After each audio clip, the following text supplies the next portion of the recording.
നമസ്കാരം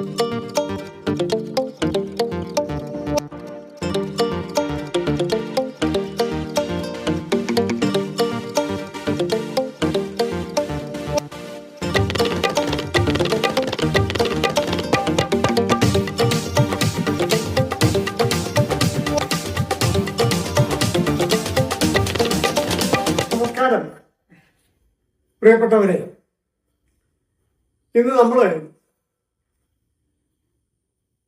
beyond the Horizon അല്ലെങ്കിൽ ചക്രവാളത്തിനപ്പുറം എന്ന ജ്യോതിശാസ്ത്ര പരമ്പരയുടെ 16-ാമത്തെ ഭാഗമാണ് നിങ്ങളുടെ മുമ്പിൽ അവതരിപ്പിക്കാൻ പോകുന്നത്. ഇതിനു മുമ്പുള്ള 15 ഭാഗങ്ങളും നിങ്ങൾ കണ്ടിട്ടുണ്ടാവുന്ന പ്രതീക്ഷയോടെയാണ് 16-ാം ഭാഗത്തേക്ക് കടക്കുന്നത്. ആധുനിക ജ്യോതിശാസ്ത്രത്തെ പറ്റി ഉള്ള 4-ാമത്തെ ഭാഗമാണ്. അതായത് കോപ്പർനിക്കസ് മുതൽ 4-ാമത്തെ ഭാഗമാണിത്.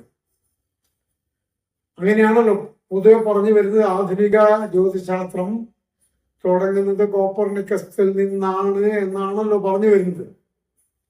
അതുകൊണ്ട് തന്നെ കോപ്പർനിക്കസിന് ശേഷം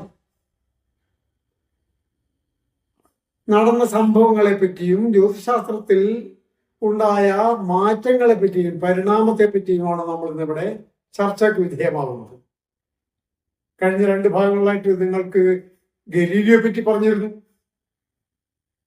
ഏതാണ്ട് ഗലീലിയോയുടെ സമകാലികനായ മറ്റൊരു സുപ്രധാന ജ്യോതിശാസ്ത്രത്തിനെ പറ്റിയാണ് ഇവിടെ നിങ്ങളുടെ മുമ്പിൽ അവതരിപ്പിക്കാൻ പോകുന്നത്. അദ്ദേഹത്തിന്റെ പേര് ജോഹന്നാസ് കെപ്ലർ. കെപ്ലർ ഒരു ജ്യോതിശാസ്ത്രജ്ഞൻ മാത്രമല്ല, തുടക്കത്തിലെ അദ്ദേഹം നല്ലൊരു ജ്യോതിഷിയായിരുന്നു, ജ്യോത്സ്യൻ. അങ്ങനെ ജ്യോത്സ്യനായി തുടങ്ങിയ കെപ്ലർ പിന്നീട് വലിയ മാറ്റം വന്ന് ജ്യോത്സ്യത്തെ നിരാകരിക്കുകയുണ്ടായത് പൂർണ്ണമായിട്ടും. അതിന് അദ്ദേഹം തന്നെ കാരണം പറയുകയുണ്ടായി. കോപ്പർനിക്കസിന്റെ സൗരകേന്ദ്ര പ്രപഞ്ച സിദ്ധാന്തം പഠിക്കുന്നതിന് മുൻപേ അദ്ദേഹം അരിസ്റ്റോട്ടലിനെയും ടോളമിയെയും മറ്റൊക്കെയാണ് പരമ്പരാഗതമായിട്ട് പഠിച്ചുകൊണ്ടുവരുന്ന പോലെ അദ്ദേഹം പഠിച്ചത്. പക്ഷേ അദ്ദേഹത്തിന് ഒരു നല്ല ഗണിത അധ്യാപകനെ കിട്ടി. ട്യൂബിംഗൻ യൂണിവേഴ്സിറ്റിയിൽ ഗണിത അധ്യാപകനായിരുന്ന മൈക്കൽ മാസ്റ്ററിൻ എന്ന ഗണിത അധ്യാപകനെ കിട്ടിയതോടുകൂടിയാണ് അദ്ദേഹത്തിന് വലിയ മാറ്റങ്ങൾ ഉണ്ടായത്. ആ മാറ്റങ്ങളെ പറ്റിയാണ് നിങ്ങളോട് ഇന്ന് പറയാൻ പോകുന്നത്. അദ്ദേഹത്തിന്റെ സംഭാവനകൾ എന്തൊക്കെ? ഒരുപക്ഷെ ജ്യോതിശാസ്ത്രത്തിൽ കെപ്ലർ നൽകിയതിനേക്കാൾ കോപ്പർനിക്കസ് നൽകിയതിനേക്കാൾ കൂടുതൽ സംഭാവന കെപ്ലർ നൽകിയിട്ടുണ്ട്. അദ്ദേഹവും ദൈവശാസ്ത്രം പഠിച്ച ആളാണ്, പാതിരിയായിട്ട് ജോലി നോക്കിയ ആളാണ്, നിർധനായ ഒരു കുടുംബത്തിൽ നിന്ന് വന്ന ആളാണ്, ഒരു കൂലിപ്പട്ടാളക്കാരന്റെ മകനായി. അമ്മയാകട്ടെ അല്പസ്വല്പം മന്ത്രവാദവും മറ്റൊക്കെ നടത്തിയിട്ടുണ്ടായിരുന്ന ഒരു സ്ത്രീയാണ്. അത് പിന്നീട് കെപ്ലർക്ക് തന്നെ വലിയ പ്രയാസങ്ങൾ ഉണ്ടാക്കി എന്നുള്ളതാണ്. അത് വേറെ കാര്യം. അങ്ങനെ കെപ്ലർക്ക് ഒരു വലിയൊരു ഭാഗ്യം കിട്ടി. അതെന്താണെന്ന് പറഞ്ഞാൽ, കെപ്ലർക്ക് മുമ്പുണ്ടായിരുന്ന ലോകപ്രസിദ്ധനായ പൗരാണിക ആധുനിക ജ്യോതിശാസ്ത്രത്തിലെ ഏറ്റവും നല്ല വാന നിരീക്ഷകന്റെ സഹായം അദ്ദേഹത്തിന് ഉണ്ടായിരുന്നതാണ്. അതേപറ്റി നമ്മൾ പറഞ്ഞിട്ടുണ്ട്. ടൈക്കോ ബ്രാഹെ ജീവിതകാലം മുഴുവൻ നിരീക്ഷിച്ചുണ്ടാക്കിയ 10,000-കണക്കിന് വരുന്ന രേഖകൾ, നിരീക്ഷണത്തിന്റെ വിവരങ്ങൾ, ആ വിവരങ്ങൾ ഉപയോഗിച്ചാണ് യഥാർത്ഥത്തിൽ കെപ്ലർ തന്റെ ഗ്രഹചലന നിയമങ്ങൾ ഉണ്ടാക്കിയത്. ആ ഗ്രഹചലന നിയമങ്ങൾ പിന്നീട് പരിഷ്കരിച്ചത് ഐസക് ന്യൂട്ടനാണ്. ന്യൂട്ടൺ പരിഷ്കരിച്ച ആ ഗ്രഹചലന നിയമങ്ങളാണ് ഇന്ന് പോലും ബഹിരാകാശ സഞ്ചാരത്തിനും കൃത്രിമ ഉപഗ്രഹങ്ങളെ വിക്ഷേപിക്കുന്ന സമയത്ത് പോലും ആ ഉപഗ്രഹങ്ങളുടെ പരിപഥങ്ങൾ നിർണയിക്കാൻ ഉപയോഗിക്കുന്ന ഗണിത സവിശേഷത. അപ്പോൾ അത്രമാത്രം പ്രാധാന്യമുള്ള ഒരു രണ്ടാം വിപ്ലവം സൃഷ്ടിച്ച ആളാണ് യോഹന്നാസ് കെപ്ലർ.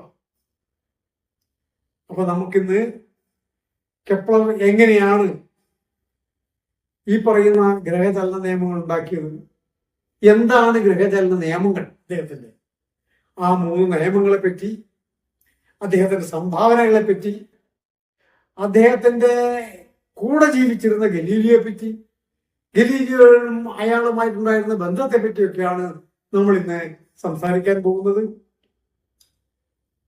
ഈ എപ്പിസോഡ് മുതൽ ആധുനിക ശാസ്ത്രത്തിന് വലിയ മാറ്റങ്ങൾ സംഭവിച്ചുകൊണ്ടിരിക്കുകയാണ്.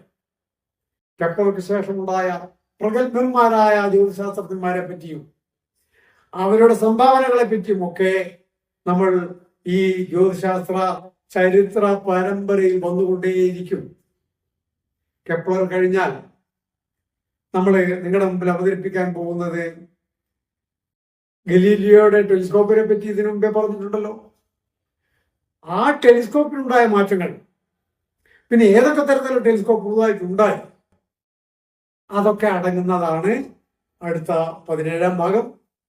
ഈ 2 ഭാഗങ്ങളും ജ്യോതിശാസ്ത്ര ചരിത്രത്തിലും ജ്യോതിശാസ്ത്രത്തിന്റെ പരിണാമത്തിനും വളരെ വലിയ സംഭാവനകൾ നൽകിയ 2 എപ്പിസോഡുകളാണ്. ഇത് രണ്ടും തീർച്ചയായിട്ടും കാണണം എന്ന് മാത്രം അഭ്യർത്ഥിച്ചുകൊണ്ട് ബിയോണ്ട് ദ ഹൊറിസോൺ പാർട്ട് 16 ചക്രവാളത്തിനപ്പുറം ഭാഗം 16. ഈ ഭാഗം 16-ൽ നമ്മൾ നിങ്ങളുടെ മുമ്പിൽ അവതരിപ്പിക്കുന്നത് ജോഹന്നാസ് കെപ്ലറും അദ്ദേഹത്തിൻ്റെ ഗ്രഹചലന നിയമങ്ങളെപ്പറ്റിയുമാണ്.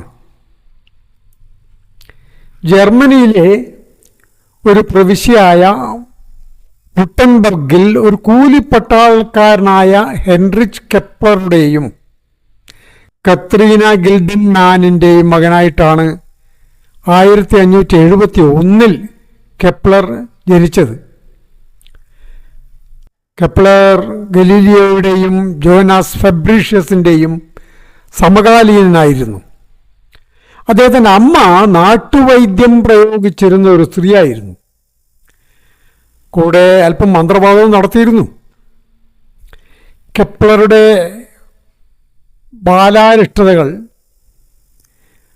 അദ്ദേഹത്തെ ബാല്യകാലത്ത് തന്നെ അനാരോഗ്യം പിടികൂടിയിരുന്നു.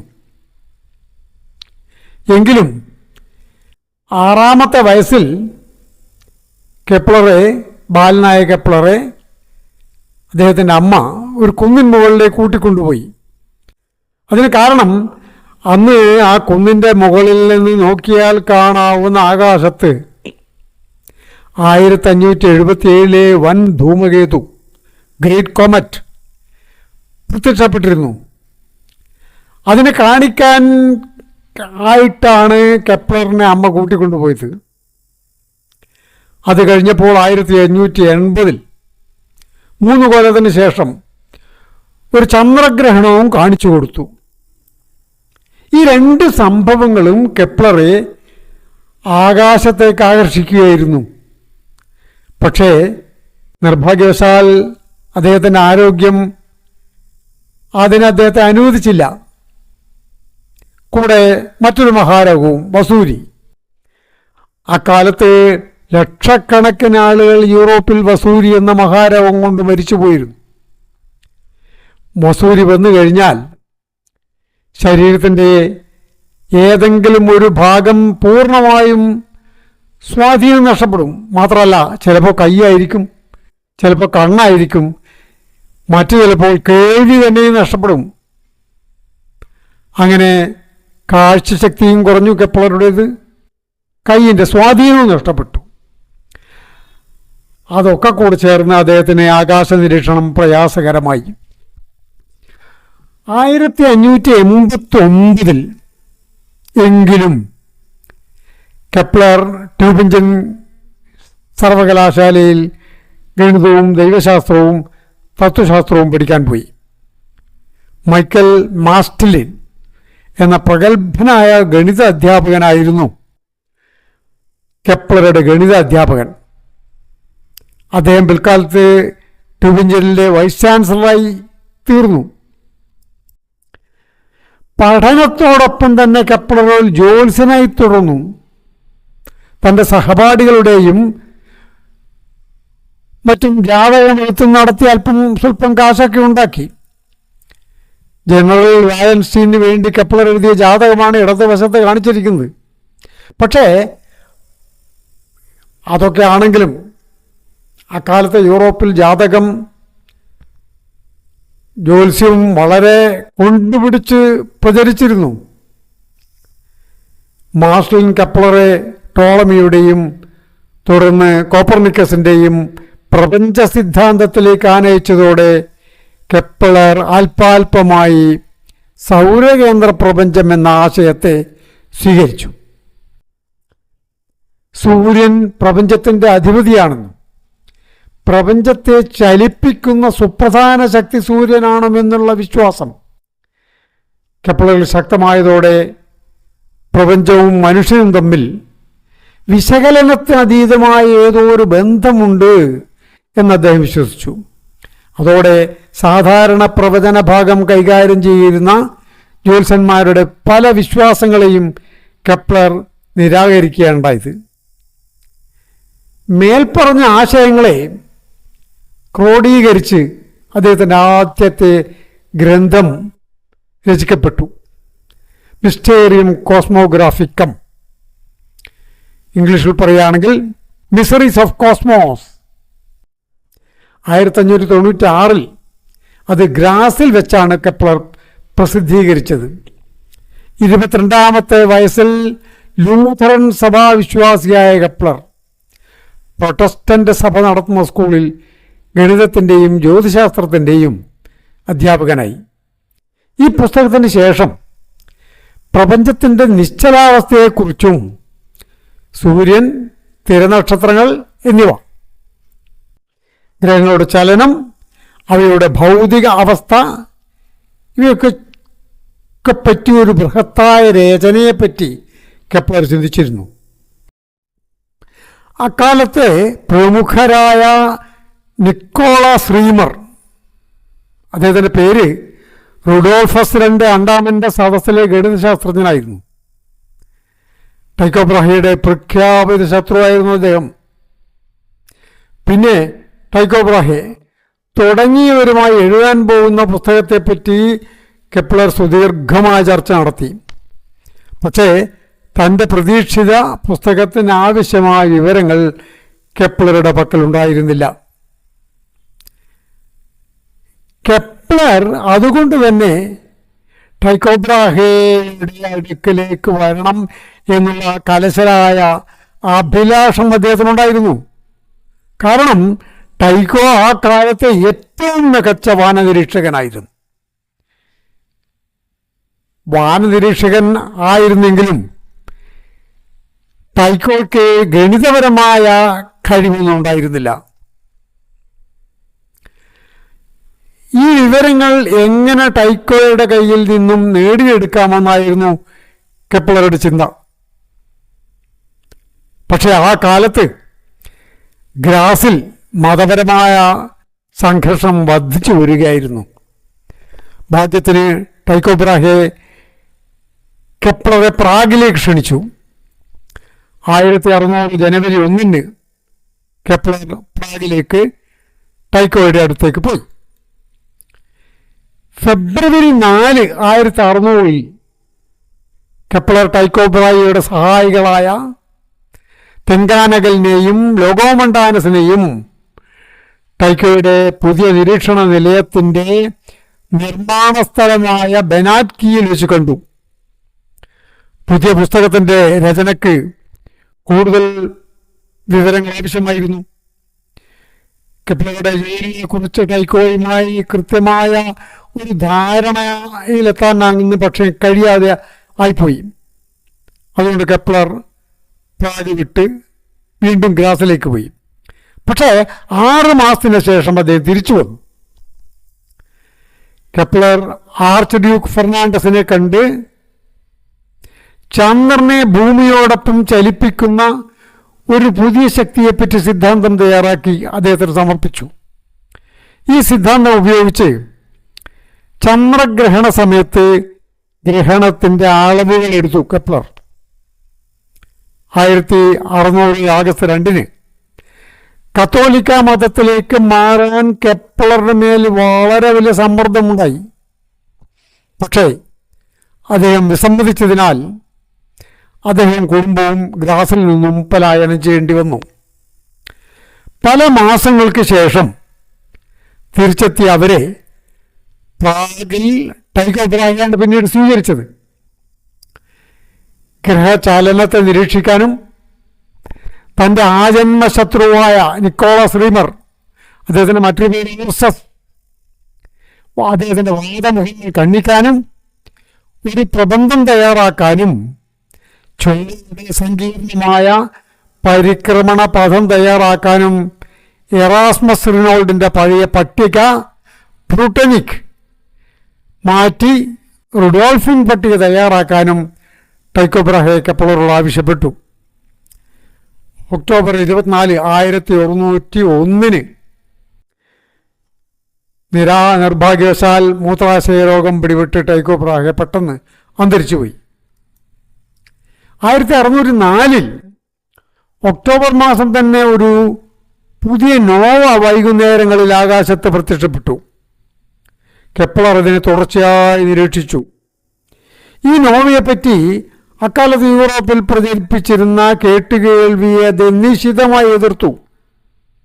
അതിൻ്റെ പ്രകാശത്തെപ്പറ്റിയും അത് മങ്ങുന്നതിനെ പറ്റിയും നക്ഷത്രമണ്ഡലത്തിൽപ്പെട്ട അനേകം നക്ഷത്രങ്ങളിൽപ്പെട്ട ഒന്നാണെന്നും പ്രപഞ്ചത്തിൽ മാറ്റമുണ്ടാവുന്നുണ്ട് എന്നതിന് തെളിവായി കണക്കാക്കാമെന്നും അദ്ദേഹം പ്രചരിപ്പിക്കുകയുണ്ടായി. 1611 കെപ്ലർ തൻ്റെ ആദ്യത്തെ ശാസ്ത്രകൽപ്പിത കഥ സോംനം, അതിൻ്റെ അർത്ഥം സ്വപ്നം, ഇതിൻ്റെ കയ്യെഴുത്ത് പ്രതി എഴുതിയെങ്കിലും അത് അദ്ദേഹത്തിൻ്റെ നിര്യാണത്തിന് ശേഷമാണ് പ്രസിദ്ധീകരിച്ചത്. ഈ കാലഘട്ടത്തിൽ പ്രാഗിലെ മതരാഷ്ട്രീയ കാലാവസ്ഥ വീണ്ടും സങ്കീർണമായി. റുഡോൾഫസ് ചക്രവർത്തി സമ്മർദ്ദം മൂലം സ്ഥാനം ത്യജിക്കേണ്ടി വന്നു. അദ്ദേഹം ബൊഹീമിയയിലെ രാജാവിൻ്റെ സ്ഥാനത്തേക്ക് തരം താഴ്ത്തപ്പെട്ടു. കെപ്ലറുടെ സൗമ്യം എന്ന കൃതി ലോകത്തിലെ തന്നെ ആദ്യത്തെ സയൻസ് ഫിക്ഷൻ പുസ്തകമായി കരുതപ്പെടുന്നു. എന്നുവെച്ചാൽ ശാസ്ത്രകൽപ്പിത കഥയായിട്ട് കരുതപ്പെടുന്നു. കെപ്ലർ വളരെ ദരിദ്രനായിരുന്നു. കുടുംബം നിലനിർത്താൻ ആവശ്യമായ സാമ്പത്തിക ഭദ്രത അദ്ദേഹത്തിന് പലപ്പോഴും ഉണ്ടായിരുന്നില്ല. അത് പൂർണ്ണമായി നഷ്ടപ്പെട്ടപ്പോൾ കെപ്ലർ പാദുവ യൂണിവേഴ്സിറ്റിയുടെ സഹായം തേടി. യൂണിവേഴ്സിറ്റി ഗലീലിയോയുടെ പിൻഗാമിയായി കെപ്ലർ നിർദ്ദേശിച്ചുവെങ്കിലും കെപ്ലർക്ക് പോകാൻ കഴിഞ്ഞില്ല. 1612 റുഡോൾഫസിന്റെ മരണം വരെ കെപ്ലർ ലിൻസിൽ തന്നെ തുടർന്നു. തൻ്റെ ആദ്യ പുസ്തകം കോസ്മിക് മിസറി, സർവേശ്വരൻ തനിക്ക് വെളിപ്പെടുത്തിയ പ്രപഞ്ചത്തിൻ്റെ ജ്യോമിതിയാണെന്നും കോപ്പർനിക്കസിന്റെ സിദ്ധാന്തം പോലും പ്രകൃതിയുടെ ഭൗതികവും ആത്മീയവുമായ ബന്ധത്തിൻ്റെ തെളിവാണെന്നും കെപ്ലർ വിശ്വസിച്ചു. 1609 1619 പ്രസിദ്ധീകരണമായ കെപ്ലറുടെ 3 നിയമങ്ങൾ, അതാണല്ലോ കെപ്ലറിനെ പ്രസിദ്ധനാക്കിയത്.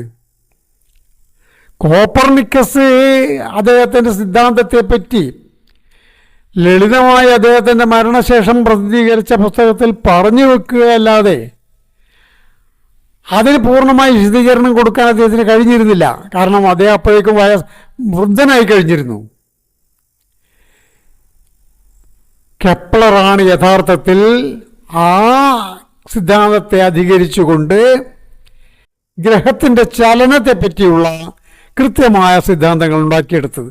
അവ 3 അവ കോപ്പർനിക്കസിൻ്റെ സൗരകേന്ദ്ര സിദ്ധാന്തത്തിലെ ഗ്രഹങ്ങളുടെ വൃത്താകാര പഥത്തെയും അതിചക്രങ്ങളെയും എടുത്തു കളഞ്ഞു.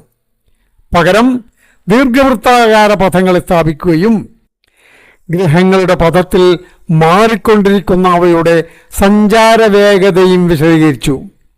ഇവിടെ നോക്കിയാൽ കാണാം, കോപ്പർനിക്കസിന്റെ സിദ്ധാന്തപ്രകാരം ഗ്രഹങ്ങൾക്ക് വൃത്താകാര പഥമാണ്. ഇത് സൂര്യൻ, ഗ്രഹം, അങ്ങനെയാണ്. എന്നാൽ കെപ്ലറുടെ 3 നിയമങ്ങളനുസരിച്ച് ഗ്രഹങ്ങളുടെ പദം ദീർഘവൃത്താകാര പദമാണ്. സൂര്യൻ ഈ ദീർഘവൃത്തത്തിൽ ഏതെങ്കിലും ഒരു ഫോക്കിയിലാണ് ഉണ്ടാവുക എന്നാണ് കെപ്ലറുടെ വാദം. ഏതൊക്കെയാണ് കെപ്ലറുടെ നിയമങ്ങൾ നോക്കാം. നിയമം 1, ഒരു ഗ്രഹത്തിൻ്റെ സൂര്യന് ചുറ്റുമുള്ള പരിക്രമണ പഥം, അതായത് ഇത് പരിക്രമണ പഥം, സൂര്യന് ചുറ്റുമാണ് ഗ്രഹം ചുറ്റുന്നത്, ദീർഘവൃത്താകാരത്തിലായിരിക്കും. ദീർഘവൃത്തത്തിൻ്റെ 2 കേന്ദ്രങ്ങളിൽ ഒന്നിലായിരിക്കും സൂര്യൻ. അതായത് സൂര്യൻ ഒന്നുകിൽ ഇവിടെ അല്ലെങ്കിൽ ഇവിടെ, അങ്ങനെയായിരിക്കും. ഈ കേന്ദ്രങ്ങൾക്ക് കെപ്ലർ തന്നെയാണ് ഫോക്കി എന്ന പേര് കൊടുത്തത്. നിയമം 2 എന്താണെന്ന് നോക്കാം. ഇവിടെ നോക്കണം, നിയമം 2-ാം നിയമത്തിനെ പറ്റിയുള്ള ഉള്ളടക്കമാണിത്. സൂര്യനെയും ഗ്രഹത്തെയും ബന്ധിപ്പിക്കുന്ന രേഖ, അതായത് ഇത് ഗ്രഹമാണെങ്കിൽ, ഇത് സൂര്യൻ, ഒരു ഫോക്കിയിലുള്ള സൂര്യനാണെങ്കിൽ അത് രണ്ടിനെയും ബന്ധിപ്പിക്കുന്ന ഈ രേഖ തുല്യമായ ഇടവേളകളിൽ തുല്യമായ അളവിലുള്ള ക്ഷേത്രം സൃഷ്ടിക്കും. ഇവിടെ വളരെ വ്യക്തമായിട്ട് കാണാൻ കഴിയും. ഈ ക്ഷേത്രം പിന്നെ വരുന്ന ക്ഷേത്രം ഇതാണെങ്കിൽ തന്നെ തുല്യമായ അളവായിരിക്കും ഈ ക്ഷേത്രങ്ങളൊക്കെ തന്നെ ഉണ്ടാവുക. ഇവിടെ അത് തന്നെയാണ് കാണിക്കുന്നത്. ഇവിടെ സൂര്യൻ ഇവിടെയാണെങ്കിൽ, ഗ്രഹം ഇവിടെയാണെങ്കിൽ, അതിൻ്റെ ക്ഷേത്രം ഇവിടെയാണെങ്കിൽ മറ്റൊരു വശത്തെ ക്ഷേത്രം ഇതായിരിക്കും. പക്ഷേ ഇത് രണ്ടിൻ്റെയും അളവുകൾ തുല്യമായിരിക്കും എന്നർത്ഥം. 3-ാം നിയമം പറയുന്നത് ഒരു ഗ്രഹത്തിൻ്റെ പരിക്രമണ കാലത്തിൻ്റെ വർഗം അതിൻ്റെ സെമി മേജർ ആക്സിസിൻ്റെ 3-ാം വർഗത്തിൻ്റെ അനുപാതത്തിലായിരിക്കും. അതായത് പരിക്രമണ കാലം എന്ന് വെച്ചാൽ പി ആണ്, സെമി മേജർ ആക്സിസ് എ ആണ്. അത് നമുക്ക് അടുത്ത ഇതിനകത്ത് കാണാം. കെപ്ലർ ചൊവ്വയുടെ പദത്തെ പറ്റി പഠിക്കാൻ 8 വർഷങ്ങളെടുത്തു. 1609 അത് പൂർത്തിയാക്കിയത്. അത് കെപ്ലറെ അന്തരിക്കുന്നതിന് മുൻപ് ടൈക്കോ ബ്രാഹെ ഏൽപ്പിച്ചതായിരുന്നു. കോപ്പർനിക്കസിന്റെ സൗരകേന്ദ്ര സിദ്ധാന്തത്തെ അടിസ്ഥാനമാക്കിയാണല്ലോ ചൊവ്വയുടെ പഠനത്തിന് തുടങ്ങിയത്. ഇതാണ് സങ്കീർണമായ ചൊവ്വയുടെ പദം. ആ പദത്തെ പറ്റിയാണ് ടൈക്കോ ബ്രാഹെ കെപ്ലറോട് പഠിക്കാൻ ആവശ്യപ്പെട്ടത്. അതിൽ ഗ്രഹങ്ങളുടെ പദം വൃത്താകാരമായിരുന്നു. ടൈക്കോയുടെ കൃത്യമായ നിരീക്ഷണ ഫലങ്ങളുമായി ഈ വൃത്താകാര പദം ഒത്തുപോകുന്നില്ലായിരുന്നു. ഇതാണ് കെപ്ലർ സംശയാലുവാക്കിയത്. ചൊവ്വയുടെ പദം ഏറ്റവും കൂടുതൽ ദീർഘവൃത്താകാരമായിരുന്നു. പിന്നെയുള്ളത് ബുധൻ്റെതായിരുന്നു.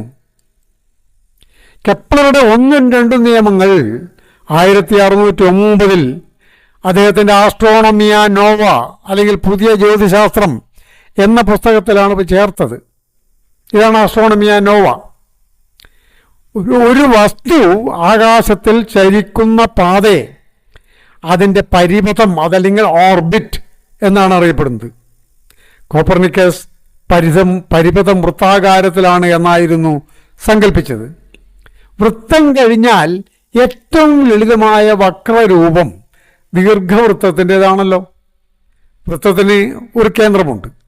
കേന്ദ്രത്തിൽ നിന്നും പരിധിയിലുള്ള ഏതു ബിന്ദുവിലേക്കും വൃത്തത്തിനകത്ത് ഒരേ ദൂരമായിരിക്കും. എന്നാൽ ഒരു ദീർഘവൃത്തത്തിനുള്ളിൽ 2 പ്രത്യേക ബിന്ദുവിൽ നിന്നുള്ള ദൂരങ്ങളുടെ തുക അതിൻ്റെ പരിധിയിലുള്ള ഏത് ബിന്ദുവിലെ ദൂരത്തിനും സമമായിരിക്കും. ദീർഘവൃത്തത്തിനുള്ളിലെ ഈ 2 ബിന്ദുക്കൾക്ക് കെപ്ലർ ഫോക്കി എന്ന് പേരിട്ടു. ഈ പദം പോലും കെപ്ലറിന്റെ സൃഷ്ടിയാണ്. ഫോക്കി ഉപയോഗിച്ച് ഒരു ദീർഘവൃത്തം ലളിതമായി വരക്കാം. ഒന്ന് പ്രാക്ടീസ് ചെയ്ത് നോക്കാം. ഒരു ചരട് കൊണ്ട് വളയമുണ്ടാക്കുക. വളയത്തെ ഡ്രോയിങ് ബോർഡിലെ 2 കുത്തി നിർത്തിയ 2 പിന്നുകളിൽ കൊടുക്കുക. ഇനി ഒരു പെൻസിൽ വളയത്തിൻ്റെ ഉൾഭാഗത്തെ കടത്തി മുറുകെ പിടിച്ചൊരു വൃത്തം വരച്ചാൽ അതൊരു ദീർഘവൃത്തമാകും. അതായത് ആ വളയത്തിൻ്റെ 2 ഫോക്കികളാണ് ഈ വളയം കുടുക്കിയ 2 പിന്നുകൾ എന്നർത്ഥം.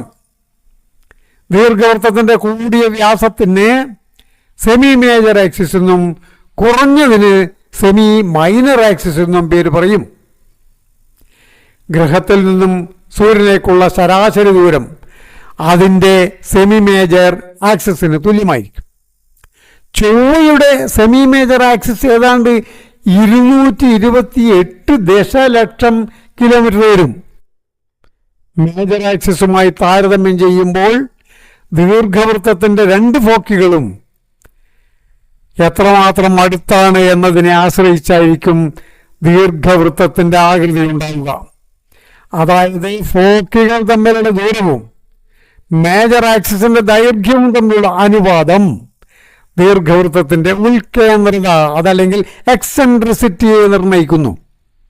2 ഫോക്കുകളും ഒരേ ബിന്ദുവിലാണെങ്കിൽ ദൂരം 0 അതിനർത്ഥം ആ രൂപത്തിന് ഉൾക്കേന്ദ്രത ഇല്ല എന്നും അത് വൃത്താകാരമായിരിക്കും എന്നതാണ്.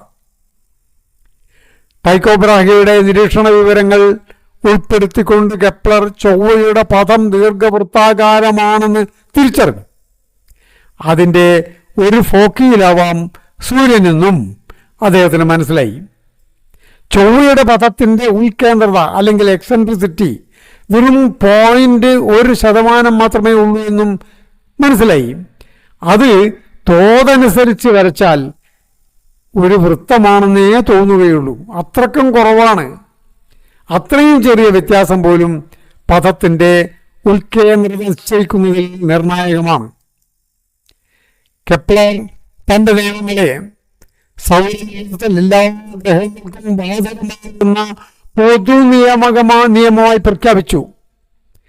ഗ്രഹങ്ങളുടെ പരിക്രമണ പഥത്തിൻ്റെ രൂപവും പഥത്തിൽ കറങ്ങുന്ന ഗ്രഹത്തിൻ്റെ വേഗതയും പഥത്തിൽ ഏത് ബിന്ദുവിലും കണ്ടെത്താനുള്ള മാർഗമാണ് കെപ്ലർ പറഞ്ഞു തന്നത്. ഈ അടിസ്ഥാന തത്വം കണ്ടെത്തിയെങ്കിലും അതുകൊണ്ട് കെപ്ലർ തൃപ്തനായില്ല. ഗ്രഹങ്ങൾ പഥത്തിലൂടെ ഇപ്പോൾ ചലിക്കുന്ന രീതിയിൽ എന്തുകൊണ്ടാണ് ചലിക്കുന്നതാണ് കെപ്ലർ ചിന്തിച്ചത്. അവ തമ്മിലുള്ള ബന്ധത്തെ ഗണിതപരമായി വ്യാഖ്യാനിച്ചാൽ അവയുടെ പദങ്ങൾ തമ്മിലുള്ള പൊരുത്തത്തെ നിർവചിക്കാൻ കഴിയുമോ എന്നും പരിശോധിച്ചു. ഈ ഒരു പ്രവർത്തനം പൂർത്തിയാക്കാൻ കെപ്ലർ വർഷങ്ങളെടുത്തു. ഇവിടെ ഇടതുവശത്ത് കാണിച്ചിരിക്കുന്ന ഈ ചാർട്ടിനകത്ത് സൗരയൂഥത്തിലെ എല്ലാ വസ്തുക്കളുടെയും യഥാർത്ഥത്തിൽ ദൂരം സൂര്യനിൽ നിന്നുള്ള ദൂരം കൊടുത്തിട്ടുണ്ട്. സൂര്യന് ചുറ്റും സഞ്ചരിക്കുന്ന ഓരോ ഗ്രഹവും പരിക്രമണത്തിനെടുക്കുന്ന സമയവും അദ്ദേഹം നിർണയിച്ചു. 1619 ഈ അടിസ്ഥാന ബന്ധം അദ്ദേഹം നിർണയിച്ചത്. ഗണിതപരമായ വിശകലനം എങ്ങനെയാണെന്ന് നോക്കാം. പരിക്രമണ കാലമെന്നാൽ പി, ഗ്രഹത്തിലേക്കുള്ള ദൂരം, ശരാശരി ദൂരം എ, ഇവ തമ്മിലുള്ള ബന്ധത്തെ കെപ്ലർ നിർവചിക്കുന്നത് ഇങ്ങനെയാണ്: p² സമം a³. അതായത് അതാണ് കെപ്ലറുടെ 3ാം നിയമം പറയുന്നത്. പരിക്രമണ കാലത്തിൻ്റെ വർഗവും സെമി മേജർ ആക്സിസിൻ്റെ 3ാം ഘാതവും അനുപാതത്തിലായിരിക്കും. പി വർഷത്തിലും എ AU അല്ലെങ്കിൽ ആസ്ട്രോണമിക്കൽ യൂണിറ്റിലും. അത് സൂര്യനിൽ നിന്നും ഭൂമിയിലേക്കുള്ള ശരാശരി ദൂരമാണെന്ന് നമുക്കറിയാം, ഏതാണ്ട് 14.96 കോടി കിലോമീറ്റർ. 3ാം നിയമം ഭൂമിയടക്കം എല്ലാ ഗ്രഹങ്ങൾക്കും ബാധകമാണ്. ഈ നിയമത്തിൻ്റെ സഹായത്തോടെ ഓരോ ഗ്രഹത്തിലേക്കും സൂര്യനിൽ നിന്നുള്ള ദൂരവും അത് സൂര്യനെ ചുറ്റാൻ എടുക്കുന്ന സമയവും കണക്ക് കൂട്ടി എടുക്കാവുന്നതാണ്. ഉദാഹരണം പറയുകയാണെങ്കിൽ ചൊവ്വ സൂര്യനെ ചുറ്റാൻ എടുക്കുന്ന സമയം 1.88 ഭൂവർഷം. അതിന് പി ആയി കണക്കാക്കാം. അതായത് പരിക്രമണ പഥം പി = 1.88 എർത്ത് ഇയർ അല്ലെങ്കിൽ ഭൂവർഷം. അങ്ങനെയാണെങ്കിൽ p² സമം a³. അതാണല്ലോ ഫോർമുല. അങ്ങനെ വരുമ്പോൾ p² = 1.88² സമം 3.53. അതായത് അത് = a³. അങ്ങനെയാണെങ്കിൽ ഈ തുകയുടെ ക്യൂബ് √³ കണ്ടു കഴിഞ്ഞാൽ അതായിരിക്കും യഥാർത്ഥത്തിൽ ചൊവ്വയിലേക്കുള്ള ദൂരം എന്ന് കാണിച്ചു തരുന്നു. സൂര്യനിൽ നിന്നും ചൊവ്വയിലേക്കുള്ള ദൂരം 1.52 AU ആയിരിക്കും എന്നർത്ഥം. മറ്റൊരു കാരണം നോക്കാം. ധാരാളം ധൂമകേതുക്കൾ സൂര്യന് ചുറ്റും അടുത്തേക്ക് കുതിക്കാറുണ്ടല്ലോ. അവയിൽ ഒരെണ്ണത്തിന്റെ സെമി മേജർ ആക്സിസ് 50 AU ആണെന്നിരിക്കട്ടെ. എങ്കിൽ അത് സൂര്യനെ ചുറ്റാൻ എത്ര കാലം എടുക്കും എന്നാണ് ചോദ്യം. A = 50 AU, A cubed = P². അതായത് P² = 50 × 50 × 50, അതായത് A ക്യൂബ്ഡ്. അത് 1,25,000 ആയിരിക്കും. എന്ന് വെച്ചാൽ ആ P കാണണമെങ്കിൽ ഈ 1,25,000 അണ്ടർ റൂട്ട് കണ്ടാൽ മതി. അത് സമം 353.6 വർഷങ്ങൾ. ഈ ധൂമകേതു അല്ലെങ്കിൽ കോമറ്റ് അതിന്റെ സ്ഥാനം പ്ലൂട്ടോയ്ക്ക് അപ്പുറത്ത് കുൽപ്പർ ബെൽറ്റിലാകാമെന്നാണ് കാണിക്കുന്നത്. ഇങ്ങനെ ലളിതമായ രീതിയിൽ പരിക്രമണ പഥത്തിന്റെ ദൂരവും അതേസമയം സൂര്യനിൽ നിന്ന് ആ ഗ്രഹത്തിലേക്കുള്ള ദൂരവും കണ്ടുപിടിക്കാൻ ഒരു പ്രയാസവും കെപ്ലറുടെ ഈ മൂന്നാം നിയമം ഉപയോഗിച്ചാൽ കാണാൻ കഴിയും. കെപ്ലറുടെ അവസാന നാളുകളിൽ അദ്ദേഹം 2 രചനകൾ ഉണ്ടാക്കിയിട്ടുണ്ട്. ഒന്ന് എപ്പിറ്റോമിയ ആസ്ട്രോണമിയ കോപ്പർനിക്കാനെ, രണ്ടാമത്തേത് ഹാർമോണൈസ് മുണ്ടി. 2 പുസ്തകങ്ങൾ. 1609 ഗലീലിയോ ആദ്യമായി ടെലിസ്കോപ്പ് ഉപയോഗിച്ച് വാനനിരീക്ഷണം നടത്തിയ കാര്യം നമ്മൾ പറഞ്ഞിട്ടുണ്ട്. അതിൻ്റെ ഫലമായി അദ്ദേഹം ഗലീലിയോ ടെലിസ്കോപ്പിൽ മാറ്റങ്ങൾ വരുത്തി. കാരണം ഗലീലിയോയുടെ ടെലിസ്കോപ്പിനുള്ള പ്രശ്നം അതിന് ഫീൽഡ് വളരെ കുറവായിരുന്നു എന്നാണ്. മാഗ്നിഫിക്കേഷൻ വളരെ കുറവ്. കെപ്ലീരിയൻ ടെലിസ്കോപ്പ് എന്ന പേര് കൊടുത്തു അതിന്. ഗലീലിയോ കണ്ട വ്യാഴത്തിൻ്റെ ഉപഗ്രഹങ്ങൾക്ക് ആ പേര് നിർദ്ദേശിച്ചതും കെപ്ലറായിരുന്നു. 1627 കെപ്ലർ അന്തരിക്കുന്നതിന് മുൻപ് റഡോൾഫിൻ പട്ടിക തയ്യാറാക്കി ഉണ്ടായിരുന്നു. ആ പട്ടികയാണ് പിൽക്കാലത്ത് പല ജ്യോതിശാസ്ത്രജ്ഞരും ഗ്രഹചലനത്തെ പറ്റി പഠിക്കാൻ ഉപയോഗിച്ചത്. എന്ന് വെച്ചാൽ നമ്മുടെ ടൈക്കോ ബ്രാഹെ എന്ന മഹാനായ നിരീക്ഷകൻ ഉണ്ടാക്കിയെടുത്ത 10,000 പേപ്പറുകളിൽ ഉണ്ടായിരുന്ന നിരീക്ഷണ വിവരങ്ങളെ ഉപയോഗിച്ച് കെപ്ലർ ഗ്രഹചലന നിയമങ്ങൾ ഉണ്ടാക്കുകയായിരുന്നു. ആധുനിക കാലത്ത് പോലും ബഹിരാകാശ സഞ്ചാരത്തിന് കൃത്രിമ ഉപഗ്രഹങ്ങളുടെ പരിപഥങ്ങൾ കണ്ടുപിടിക്കാൻ ഉപയോഗിക്കുന്നത് ഇപ്പോഴും കെപ്ലറുടെ 3 നിയമങ്ങളാണ് എന്ന കാര്യം നമ്മൾ ഓർമ്മിക്കേണ്ടിയിരിക്കുന്നു. സുഹൃത്തുക്കളെ, ഈ ഭാഗം ഇവിടെ അവസാനിക്കുകയാണ്. അടുത്ത ഭാഗത്തിൽ അല്ലെങ്കിൽ ഭാഗം 17 ടെലിസ്കോപ്പുകളെ പറ്റിയുള്ള വിശദമായ ഒരു ഭാഗമാണ് വരുന്നത്. കാത്തിരിക്കുക.